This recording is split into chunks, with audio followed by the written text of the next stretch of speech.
আজ চলে এসেছি অন্যরকম একটি রান্না নিয়ে। সেটা হচ্ছে আলু পটল দিয়ে রুই মাছের ঝোল। প্রথমে মাছগুলো আমি সুন্দর করে ভেজে নিচ্ছি। কড়াইতে তেল দিয়ে মাছগুলো ভেজে নেওয়া হচ্ছে। এইবার কড়াইতে একটু কালো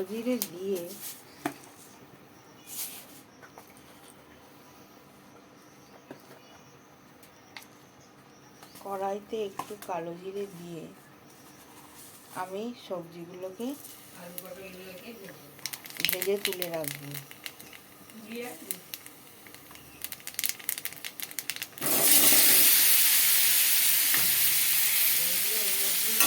এবার একটু নাড়িয়ে নেব।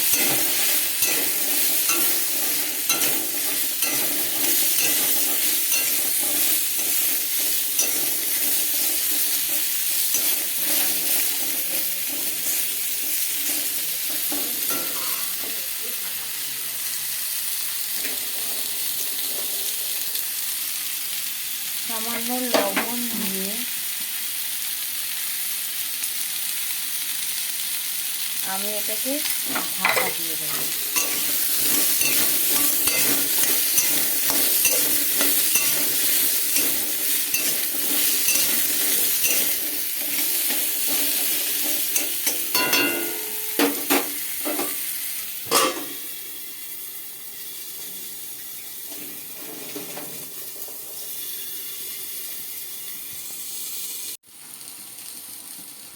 এরপর একটি বাটিতে আমি হলুদ, ধনে গুঁড়ো, জিরে গুঁড়ো, সামান্য লবণ দিয়ে মিশ্রণ তৈরি করে রেখেছি। এটা এখানে ঢেলে দেবো।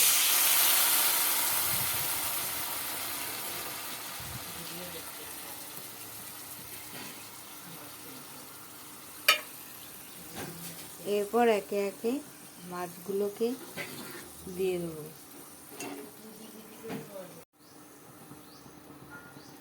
আমি আলু পটলের মাছের ঝোল দিয়ে আলু পটলটাকে একটুখানি ফুটিয়ে নিয়ে এরপর নামিয়ে নেব।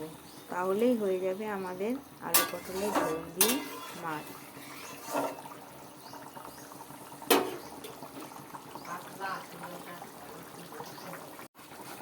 একটি পাতলা সোজা রেসিপিটি সবাই আপনারা করে দেখতে পারেন বাড়িতে।